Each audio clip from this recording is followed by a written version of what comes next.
नमस्कार दोस्तों, मैं वीर एक बार पुनः स्वागत करता हूं आप सबका आपके अपनी YouTube चैनल वीर आयुष एकेडमी में। तो दोस्तों, हम लोग हिंदी पढ़ रहे हैं, ठीक है।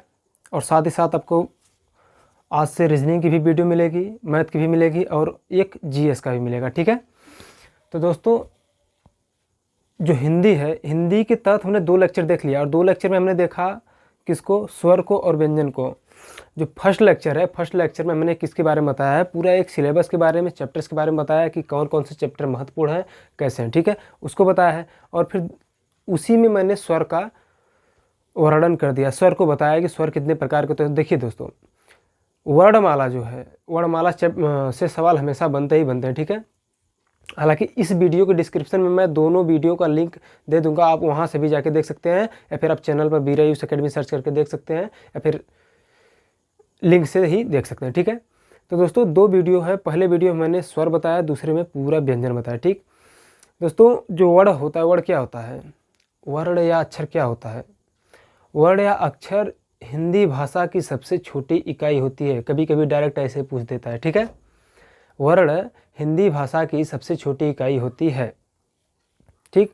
वर्णमाला क्या होता है, जो वर्ण होते हैं क से ज्ञ तक, ठीक है, इनको सुव्यवस्थित रूप से जब हम रख देते हैं, सजा देते हैं, फिर लिख देते हैं, तो एक क्रमबद्ध एवं सुव्यवस्थित रूप से जब हम लिख देते हैं तो इसे क्या कहते हैं, वर्णमाला कहते हैं। क्या कहते हैं दोस्तों, वर्णमाला कहते हैं, ठीक।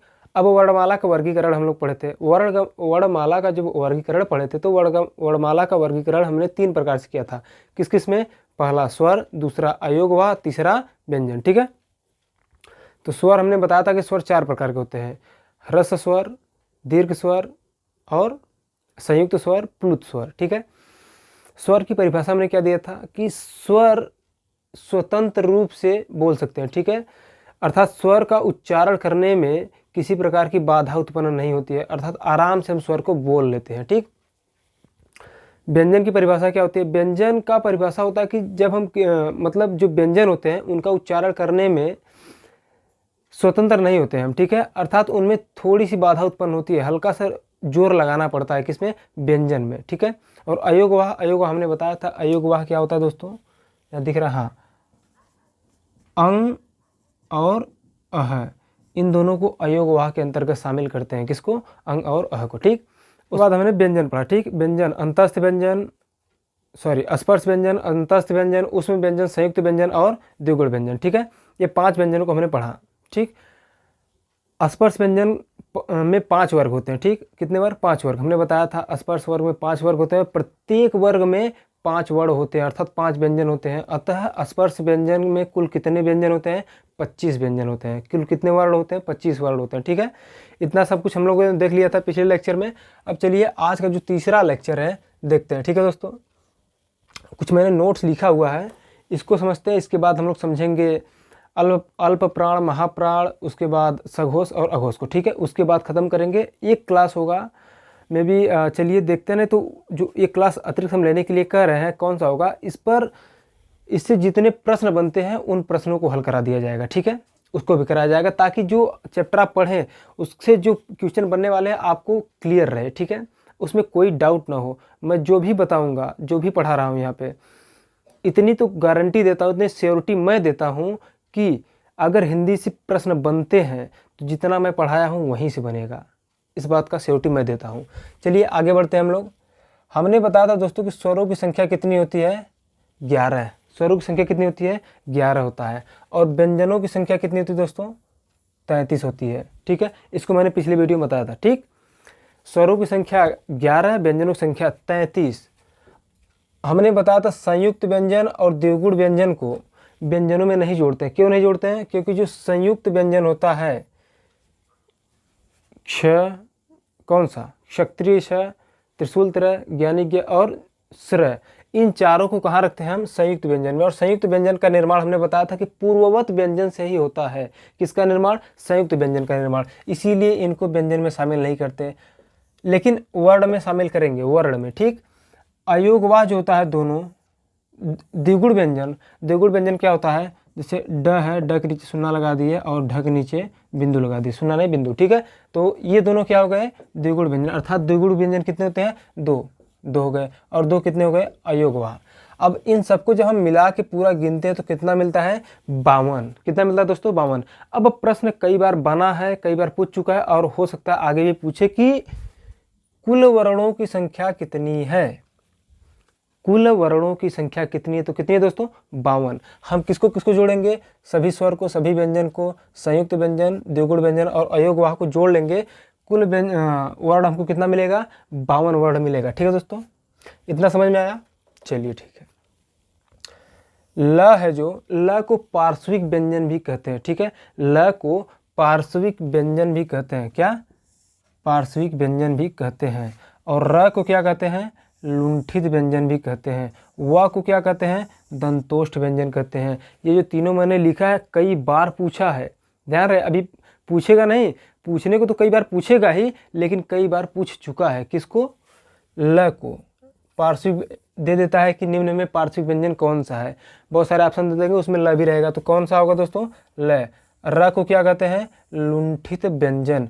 व को क्या कहते हैं, दंतोष्ठ व्यंजन। देखिए दोस्तों, यहाँ पर जो सवाल पूछता है, बनता है ना, कभी कभी पूछता है कि र का उच्चारण कहाँ से होता है, न सिर्फ र का बल्कि सभी का। जैसे हम जब स्पर्श व्यंजन पढ़ रहे थे तो उसमें क वर्ग था, ट वर्ग था, च वर्ग था, उसके बाद 5 वर्ग थे ऐसे ही। ठीक है, क वर्ग को कंठ वर्ग कहते हैं, या फिर जो क वर्ग है उनको, मतलब उनका जो उच्चारण होता है कहाँ से होता है, गले से होता है, कंठ से होता है, इसलिए उन्हें क वर्ग कहा गया। जो च है, च, छ, ज, झ पढ़ रहे हैं तो देख रहे हैं, जो जिह्वा है हमारी, हमारे मुख के ऊपरी भाग में टच हो रहा है, इसलिए इसे तालव्य कहते थे। ठीक है, ट वर्ग है जो, ट वर्ग में ट, ठ, ड, ढ जिसको हम पढ़ रहे हैं, तो हमारी जिह्वा पीछे मुड़ रही है और मूर्धा भाग में टच हो रही है, इसलिए उसको क्या कर रहे थे, मूर्धन्य वर्ग। इसी प्रकार से सबका उच्चारण अलग अलग से पूछता है। ठीक है, और जो भी प्रश्न छूटेंगे, जो भी टॉपिक छूटेगा, उसको जब हम प्रश्न अभ्यास कराएंगे उसमें शामिल कर लेंगे, आप लोग निश्चिंत रहिएगा। ठीक है, क्या इतना समझ में आया यहाँ तक, ठीक, आगे बढ़ते हैं। अगर न समझ में आया हो, देखिए पहली बात तो आप लोग कमेंट जरूर किया करिए, अच्छा है वीडियो, कैसा है, क्या तेज़ तो नहीं जा रहे हैं हम, स्लो पढ़ा रहे हैं, कैसा है, सब कुछ बताया करिए। ठीक है, क्योंकि आपका जो कमेंट होता है वही हमारे ऊर्जा का भंडार होता है। अब आते हैं दोस्तों एक नए टॉपिक पर, किस पर, काकल्य व्यंजन। काकल्य व्यंजन को ही क्या कहते हैं, उरस्य व्यंजन भी कहते हैं, और इसे स्वर यंत्र मुखी भी कहते हैं। किसको, काकल्य व्यंजन को, काकल्य व्यंजन को उरस्य व्यंजन भी कहते हैं और स्वर यंत्र मुखी भी कहते हैं। ठीक, काकल्य व्यंजन के अंतर्गत 2 वर्ण को शामिल करते हैं, इसको, क को और ह को। किसको, क को और ह को काकल्य व्यंजन भी कहते हैं। क्या, काकल्य व्यंजन या उरस्य व्यंजन या स्वर यंत्र मुखी। ठीक है, किसको, क और ह को। इतना समझ में आया, ठीक है।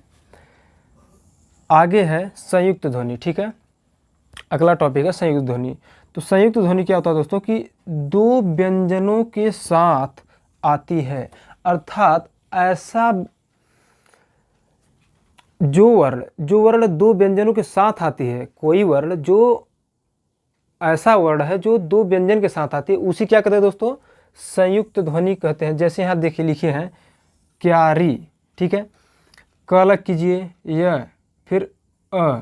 ठीक है, देख रहे हैं यहाँ पर एक क्या है, स्वर है, ध्यान दीजिएगा, संयुक्त ध्वनि एक स्वर है और यह किसके साथ आया है, 2 व्यंजनों के साथ आया है, क्यारी।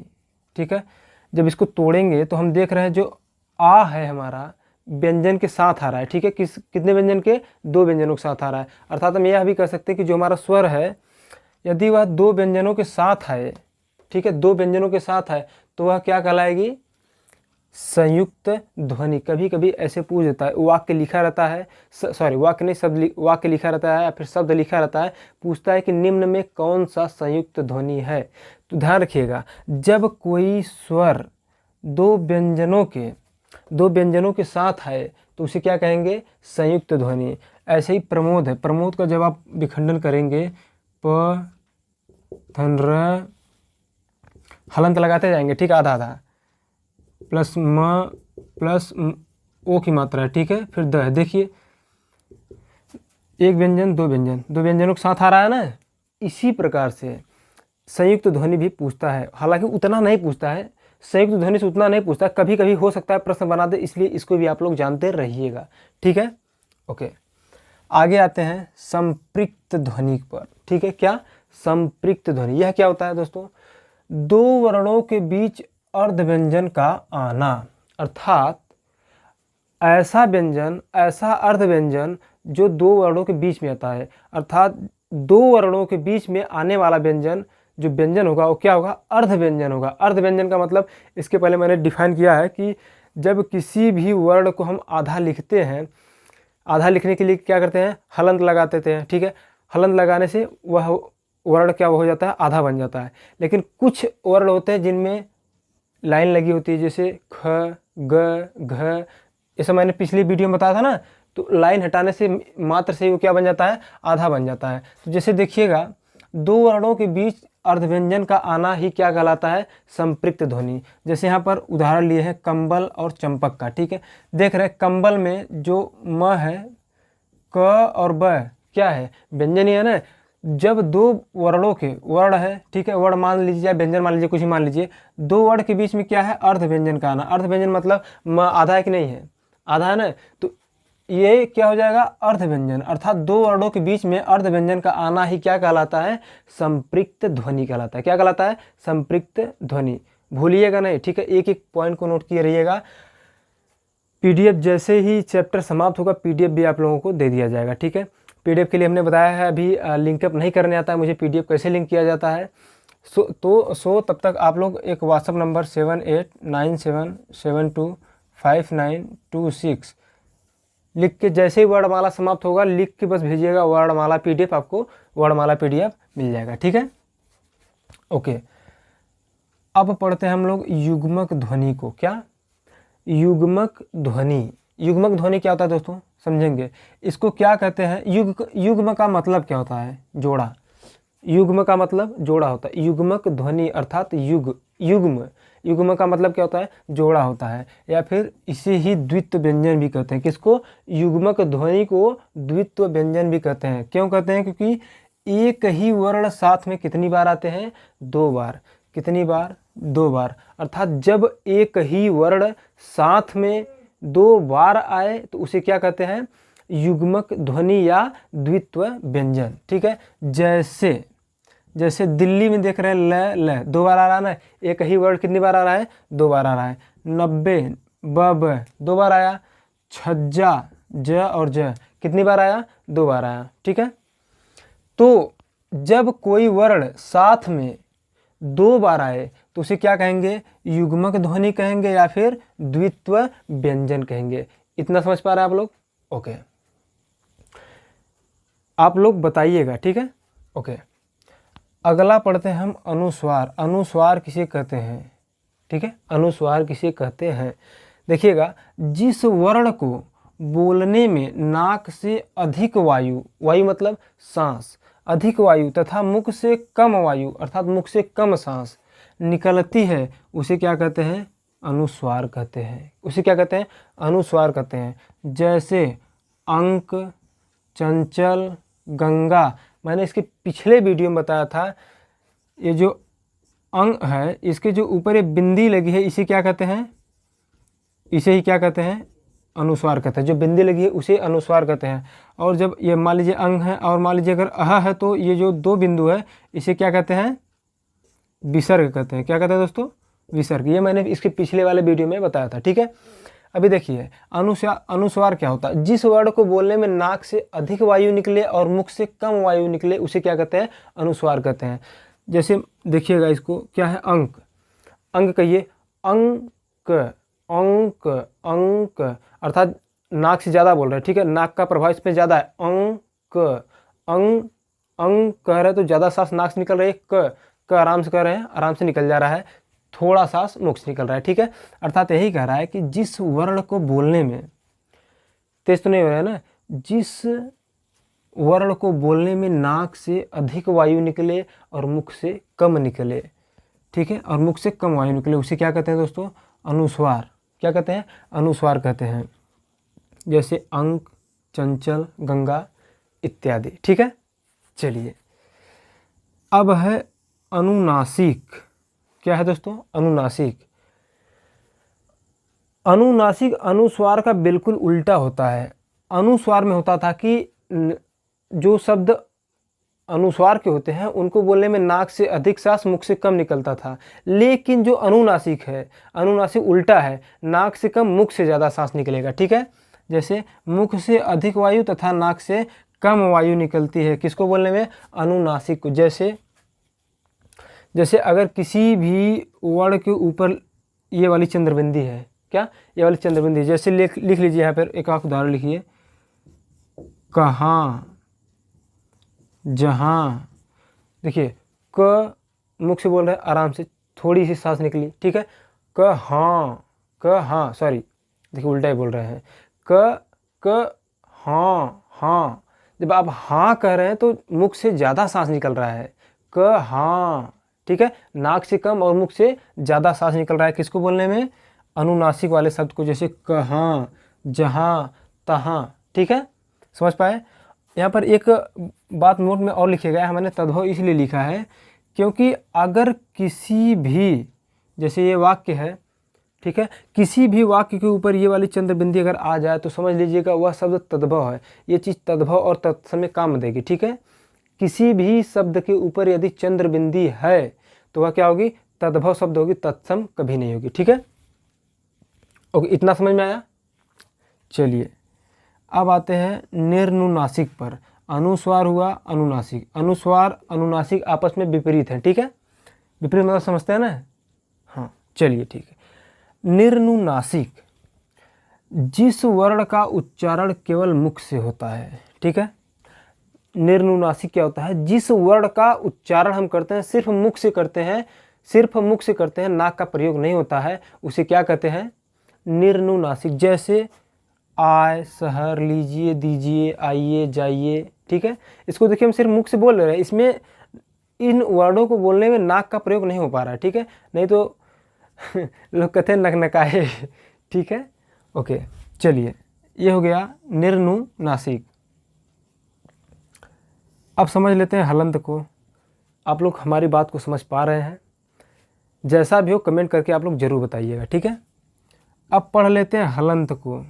ठीक है, हलंत यहाँ से ऐसे ही डायरेक्ट क्वेश्चन पूछ देता है या फिर ऐसे ही परिभाषा के रूप में ही डायरेक्ट पूछ देता है कि निर्नुनासिक क्या होता है, फिर ऐसे ही तीनों चारों का परिभाषा लाइन में लिख देगा। आपको जब आता रहेगा तब तो आप पहचान पाएंगे। समझ पा रहे हैं हमारी बात को? इसीलिए इसको भी बताना जरूरी है। ठीक, अब हलंत क्या होता है? हलंत होता है कि जब किसी वर्ण के नीचे तिरछी लाइन खींचते हैं। तिरछी लाइन मैंने बताया, जैसे ये क है, क के नीचे अगर हम ऐसे तिरछी लाइन खींच दे रहे हैं तो क अपना मान आधा दर्शाने लगता है। ठीक है, अर्थात क पूर्ण नहीं रहता, यह आधा हो जाता है। जब किसी वर्ण के नीचे तिरछी लाइन खींचते हैं तो वह क्या होता है? हलंत कहलाता है। तो वह क्या कहलाता है? हलंत। वो तिरछी लाइन ही हलंत कहलाता है। हलंत लगाने से वर्ण का मान आधा हो जाता है। क्या हो जाता है? आधा हो जाता है। जैसे लिखा है किम, म पे हमने हलंत लगाया तो अर्थात म का मान क्या है? आधा। किम, की म नहीं पढ़ेंगे, की म नहीं पढ़ेंगे, किम पढ़ेंगे। ठीक है, म पे जो हलंत लगा है, देखिए म पे जो हलंत लगा है वो आधा मान दे रहा है, की म। ठीक है, की म नहीं पढ़ेंगे, किम झटके में पढ़ेंगे। ठीक है, अहम, अहम में भी देखिए म वही है, म पे हलंत लगा हुआ है। लिख लीजिएगा द्विकमान। क्या? द्विकमान। इसका उदाहरण मैंने पीछे लिया था, द्विकमान। द्विक, देखिए द्विक, क को झटके से कह रहे हैं, द्विकमान ऐसे नहीं पढ़ रहे, द्विक झटके से कह रहे हैं। अर्थात ये जो क है अपना आधा मान प्रदर्शित कर रहा है, आधा मान शो कर रहा है। किसकी वजह से? हलंत लगने की वजह से। ठीक है, चलिए अब आगे बढ़ते हैं हम लोग। ठीक है, चलिए दोस्तों, तो हलंत तक हो गया। ठीक है, निर्नुनासिक, अनुस्वार, अनुस्वार भी हो गया, अनुनासिक भी हो गया, निर्नुनासिक भी हो गया, हलंत भी हो गया। ठीक है, अब उसके आगे देखते हैं। उसके आगे दोस्तों पंचम वर्ण या पंचमाक्षर। क्या? पंचम वर्ण या पंचमाक्षर, इसका प्रयोग कैसे करते हैं हिंदी में उसको भी देखेंगे और किसे कहते हैं। ठीक है, तो दोस्तों ये जो वर्ग है, क वर्ग, च वर्ग, ट वर्ग, त वर्ग और प वर्ग, इसका जो अंतिम अक्षर अर्थात जो पांचवा अक्षर है, अंग, इय, आड़, न, म, इसका जो पांचवा अक्षर है पांचवा अक्षर ही क्या कहलाता है, पंचमाक्षर या पंचम वर्ण। ठीक है, पांचवा अक्षर ही पंचमाक्षर कहलाता है। बस इसके बारे में इतना फैक्ट यही है। ठीक, लेकिन इसका प्रयोग किस प्रकार से करते हैं उसको देखते हैं। ठीक है, देखिएगा, जैसे हमने लिखा है कि जिस वर्ण के ऊपर अनुस्वार आए, अनुस्वार मतलब किसी वर्ण के ऊपर क्या, बिंदु, क्या बिंदु, जिस वर्ण के ऊपर अनुस्वार लगा होता है उसके बाद जो अक्षर आता है, उसके बाद कोई अक्षर है उसके ऊपर बिंदु लगा है, अनुस्वार लगा है, फिर उस अक्षर के बाद जो अक्षर आता है उसका ही पंचमाक्षर लिखा जाता है। अब जो अक्षर आएगा हमको पंचमाक्षर हम पहचानेंगे कैसे, देखिएगा, क ख ग घ का पंचमाक्षर क्या है, अंग है। च छ ज झ का पंचमाक्षर क्या है, इ है। ट ठ ड ढ का पंचमाक्षर अण है। त थ द ध का पंचमाक्षर न है। प फ ब भ का पंचमाक्षर क्या है, म है। क्या है, म है। इतना समझ में आया। अगर ऐसे न समझ में आया हो तो इस प्रकार से लिखिएगा कि अंग इन चारों का क्या है, पंचमाक्षर है। इ इन चारों का पंचमाक्षर है। आण इन चारों का, ट ठ ड ढ का पंचमाक्षर है। उसी प्रकार न इन चारों का और म इन चारों का क्या है, पंचमाक्षर है।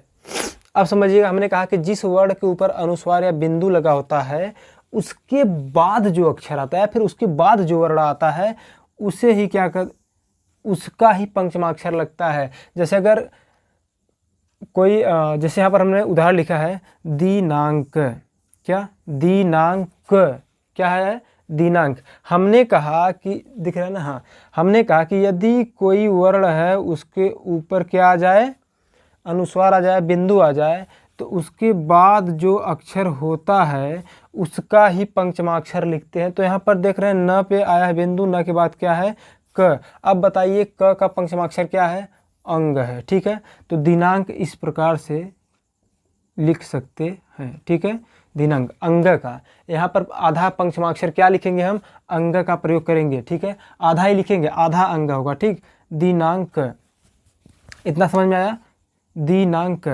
देखिए, हम अभी एक उदाहरण और समझते हैं। जैसे हिंदी, देखिए हिंदी इस प्रकार से भी लिखा रहता है, हिंदी इस प्रकार से भी लिखा रहता है। देख रहे हैं यहाँ पर जो बिंदु है किसके ऊपर आया, ह के ऊपर आया। किसके, ह के ऊपर। ह के बाद कौन सा अक्षर है, द। हमने कहा कि जब कोई अक्षर के ऊपर क्या आ जाए, बिंदु आ जाए, उस बिंदु के बाद जो अक्षर होता है क्या है, द। अर्थात द का जो पंचमाक्षर क्या होगा, क्या होगा, द। कहाँ है, द यहाँ है, और इसका पंचमाक्षर क्या है दोस्तों, न है। ठीक, इसीलिए हिंदी ऐसे लिखा जाता है, और अगर लिखेंगे पंचमाक्षर का यूज करेंगे तो इस प्रकार से हिंदी हो जाएगा। ठीक है, क्या आप लोग हमारी बात को समझ पा रहे हैं? नहीं समझ पा रहे हो तो फिर उदाहरण देखिएगा, फिर से एक दो बार रिपीट कर लीजिएगा, समझ में आ जाएगा। हिंदी है, देखिए ये भी सही है, हिंदी ये भी सही है। ठीक है, कुछ लोग ऐसे लिखते हैं, कुछ लोग ऐसे लिखते हैं। दिनांक देखिए सभी लगभग ऐसे लिखते हैं, ऐसे कोई नहीं लिखता, क्योंकि देखिए ये भी सही है, ये भी सही है, हमारी आंखें इसको नहीं देखी रहती है। ठीक है, इसलिए हम उसको गलत मान लेते हैं, लेकिन रहता सही है। और यहाँ पर जैसे हिंदी ये है, इस प्रकार से भी हिंदी लिखते हैं, इस प्रकार से भी हिंदी लिखते हैं। ऐसा हमारी आंखें कभी कभी देख लेती हैं, इसलिए इसको सच मानती हैं। लेकिन ऐसा दिनांक लिखा हुआ जल्दी नहीं देखते हैं, इसलिए सच नहीं मानती, जबकि यह क्या है, सच है। जैसे कंपन है, ठीक है, देखिएगा कंपन है, क है, क के ऊपर क्या है, बिंदु, उसके बाद कौन सा अक्षर आया है, प है। अब प का क्या होगा, प का पंचमाक्षर क्या है, म। प का पंचमाक्षर क्या है, म है। तो कंपन, तो क प है ना, इसके बाद क्या है, प। तो हमने कहा कि जिस अक्षर के ऊपर बिंदु हो उसके बाद जो अक्षर है उसका पंचमाक्षर लिखते हैं। तो क प, प का पंचमाक्षर क्या है, म, तो कंपन हो जाएगा। ठीक है, क म प न, कंपन। ठीक है, ऐसे भी आप कंपन लिखते हैं, ऐसे भी लिखते हैं, दोनों सही है। ठीक है, चाहे जिस प्रकार से लिखिए। जैसे दंड है, दंड, द के ऊपर बिंदु है, फिर ड है। ठीक, ड देखिए कहाँ है, यहाँ है। अब बताइए ड का पंचमाक्षर क्या है, अण है। ठीक, अण का हम आधा लिखते हैं, ध्यान रखिएगा, जो पंचमाक्षर होता है उसका आधा ही लिखते हैं। देखिए यहाँ पर भी देखिए, अंग भी आधा, न भी आधा, म भी आधा। ठीक है, सबका आधा लिखेंगे हम, सबका आधा लिखेंगे। ऐसे ही दंड है, जब ड है तो ड का पंचमाक्षर क्या होगा, अण। तो अण का भी क्या लिखते हैं, सिर्फ आधा लिखते हैं, तो ये क्या हो जाएगा, दंड। क्या हो जाएगा दोस्तों, दंड। ठीक, ओके। ऐसे ही संधि है, क्या है, संधि। स है, स के ऊपर क्या है, बिंदु है, धी है। देखिए ध कहाँ है, ध यहाँ है, अर्थात ध का भी पंचमाक्षर क्या है, न है।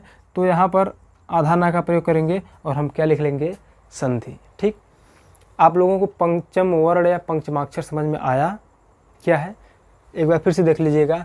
ये जो अंग है इन चारों का पंचमाक्षर कहलाएगा। इय इन चारों का, आड़ इन चारों का, न इन चारों का, म इन चारों का।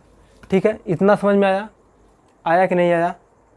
ठीक है, बताइएगा, कमेंट करिएगा। ठीक है, नहीं आया हो तो वीडियो को एक दो बार रिपीट कर लेंगे, आराम से समझ में आ जाएगा। हमने बताया ही कुछ ऐसे। ठीक है, ओके।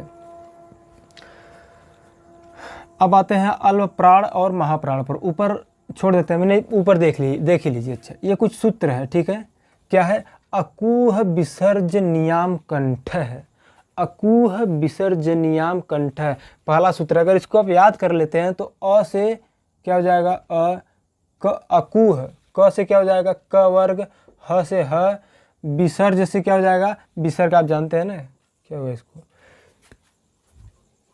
विसर्ग आप जानते हैं ना, अनुस्वार विसर्ग अभी मैंने बताया था ये। ठीक है, विसर्ग अर्थात अ और क वर्ग, ह और अह, अर्थात जो विसर्ग होता है इसका उच्चारण कहाँ से होता है, कैसे होता है, कंठ से होता है। किससे होता है, कंठ से होता है। ठीक, इतने का उच्चारण न सिर्फ क का बल्कि अ का भी, ह का भी, अह का जो विसर्ग है इसका उच्चारण किससे होता है, कंठ से होता है। दूसरा है इचु यसानाम तालव्य। इचु यसानाम तालव्य। देखिए इचु यसानाम तालव्य, ई से ई, चू से च वर्ग, य से य, सा से स।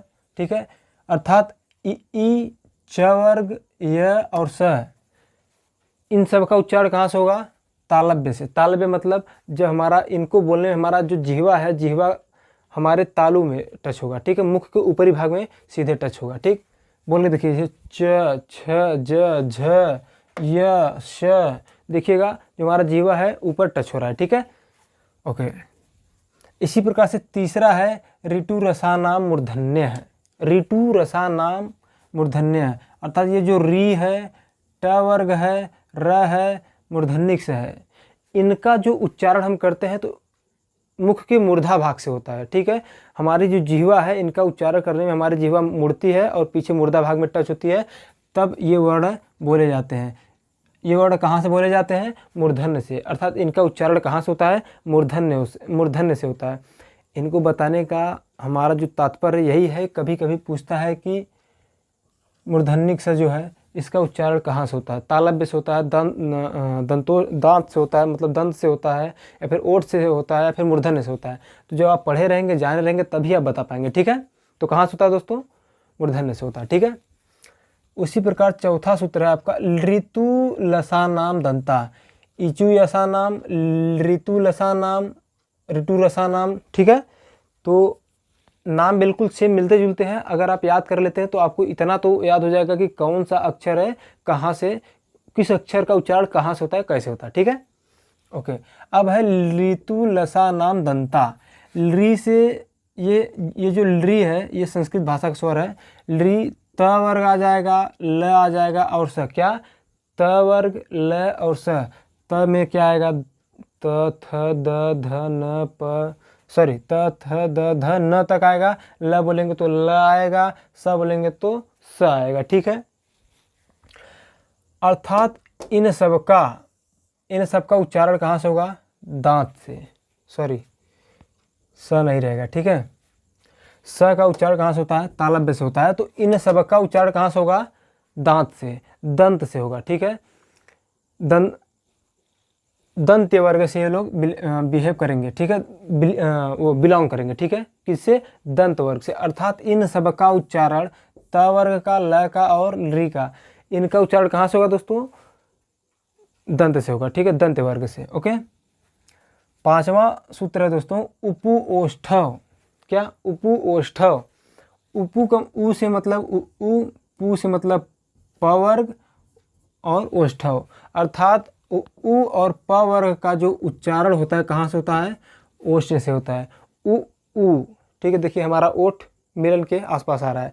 फिर क्या है? प वर्ग में देखेंगे प, फ, ब, भ, म, जितने भी अक्षर इनको बोलने में हमारा जो ओठ है वो टच कर रहा है आपस में, अर्थात इन सब का उच्चारण कहाँ से होता है?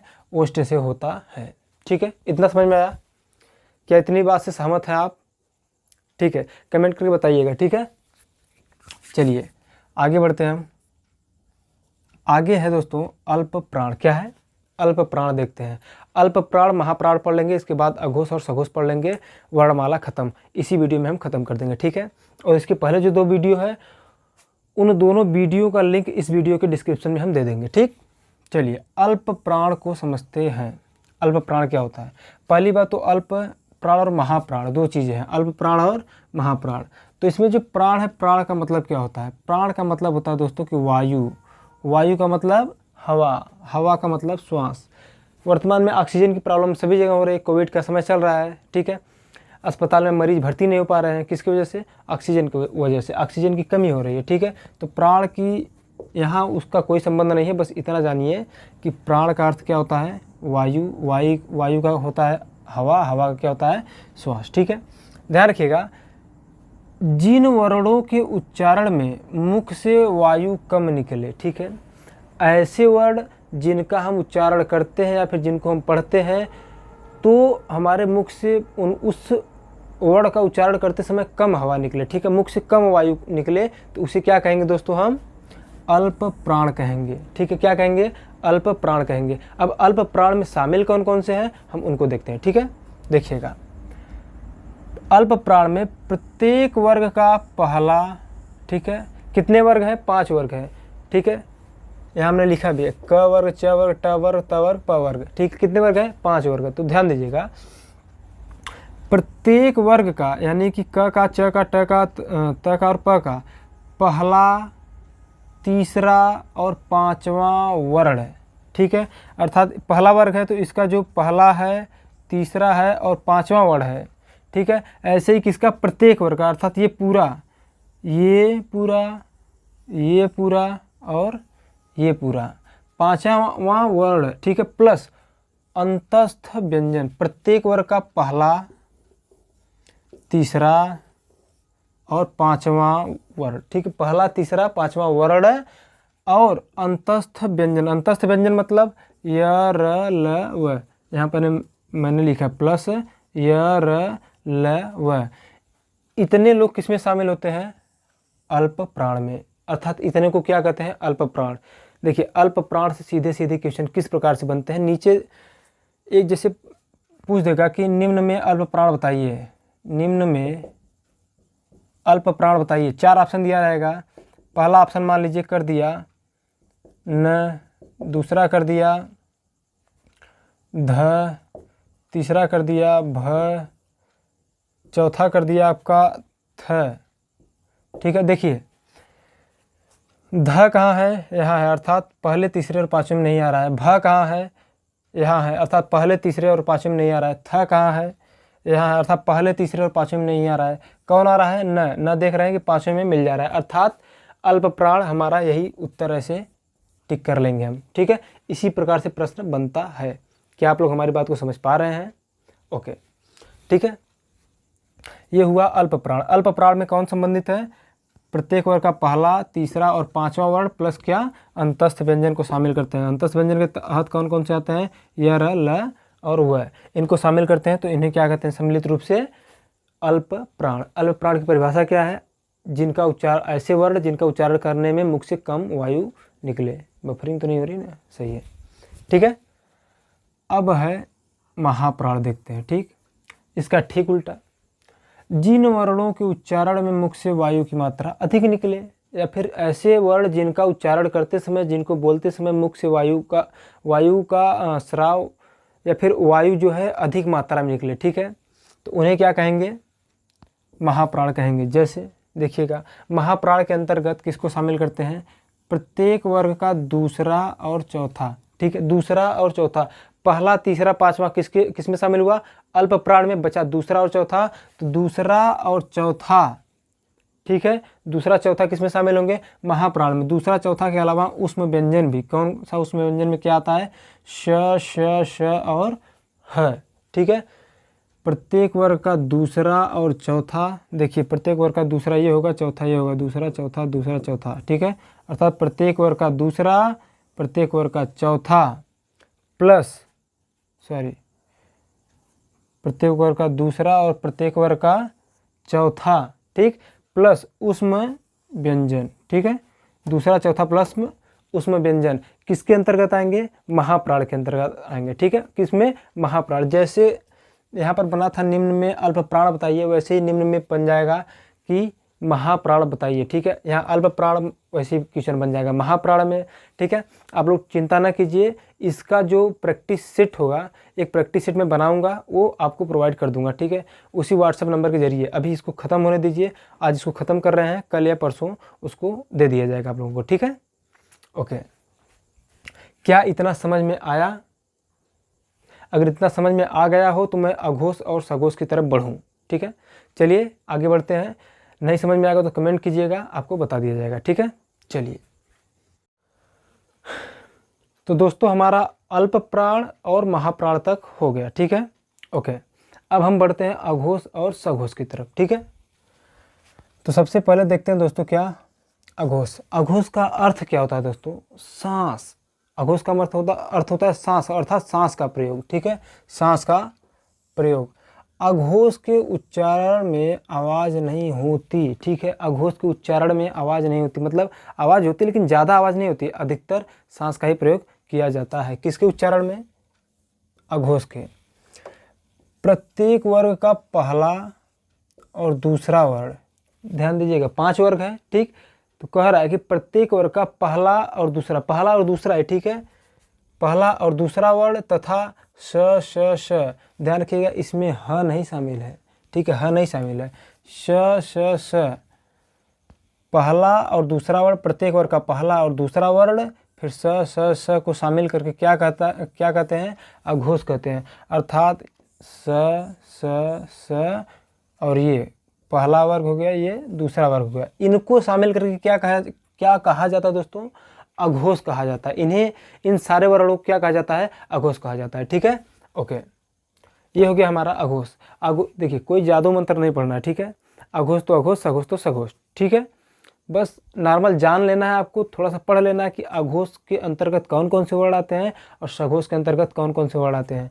अघोष के अंतर्गत स क ख च छ ट ठ त थ प फ, इतने वर्ण किसके तहत आते हैं? अघोष और सघोष के। जैसे मैंने प्रश्न अभी बनाया था कि निम्न में अल्प प्राण कौन से हैं, निम्न में महाप्राण कौन से हैं, 4 ऑप्शन दिया रहेगा, एक अल्प प्राण रहेगा और 3 डिफरेंस रहेगा। वैसे ही इसमें पूछ देगा कि निम्न में अघोष कौन सा है, ठीक है, एक इसमें से उठा लिया, 3 यहाँ से उठा लेगा। जो आपको जब अगर आपको पढ़े रहेंगे, पता रहेगा कि पहला और दूसरा ही जो होता है वह अघोष होता है और स अघोष होता है, तो आप उत्तर आसानी के साथ दे लेंगे, ठीक है, उत्तर आसानी के साथ दे लेंगे। वैसे ही जो सघोष है, सघोष का अर्थ क्या होता है? नाद, उन्माद। देखें मेघनाद, जैसे रावण का जो पुत्र था मेघनाद, गरजने वाला, उसको बादल कहा जाता था। मेघनाद, नाद का मतलब क्या होता है? आवाज़ होता है दोस्तों। अर्थात सघोष का उच्चारण करने में आवाज़ का प्रयोग होता है, ठीक। सघोष कहते किसे हैं? प्रत्येक वर्ग का तीसरा, चौथा और पांचवा। देखिएगा ये एक वर्ग हुआ यहाँ से पूरा, दूसरा, तीसरा, चौथा, पांचवा हुआ, ठीक है। तो प्रत्येक वर्ग का पहला दूसरा किस में था? अघोष में था। लेकिन कह रहा है कि तीसरा, चौथा और पांचवा वर्ग, तीसरा वर्ग, चौथा वर्ग और पांचवा वर्ग, ठीक है। और क्या? ह। देखिए ये जो स और ह आता था साथ में उस व्यंजन, तो यह जो ह है किसके साथ आएगा? आप सघोष में आएगा। सघोष के साथ अंतस्थ व्यंजन जो है य, र, ल, व, ये चारों किस में आएंगे? सघोष के तहत। तथा सभी स्वर, जितने भी स्वर है, 11 स्वर, कितने स्वर है? 11 स्वर, उन सबको मिलाकर क्या कहा जाता है? उन सभी वर्णों को क्या कहा जाता है? सघोष कहा जाता है। क्या कहा जाता है दोस्तों? सघोष। यहाँ हमने देख लिया कि ये हो गए हमारे वर्ग के तीसरा, चौथा, पांचवा वर्ग। उसके बाद ये हो गया ह, य, र, ल, व हो गया, प्लस सभी स्वर में कौन आएंगे? आ ई उ री ए ओ औ। इतने क्या आएंगे हमारे सघोष के अंतर्गत आएंगे। Are you get it my point? क्या आप हमारी बातों को समझ पा रहे हैं? बताइएगा, ठीक, कमेंट करिएगा। एक नोट है दोस्तों, जैसे क है तो क के नीचे बिंदी लगा रहता है, ख के नीचे बिंदी लगा रहता है, ग के नीचे लगा रहता है और ज के नीचे लगा रहता है, फ के नीचे लगा रहता है, ठीक है। ये 5 वर्ण ऐसे हैं जिन्हें नुक्ता वर्ण कहा जाता है। नुक्ता वर्ण कहिए या फिर विदेशी वर्ण कहिए, एक ही है, ठीक है। इन 5 को क्या कहा जाता है? नुक्ता वर्ण। क्या?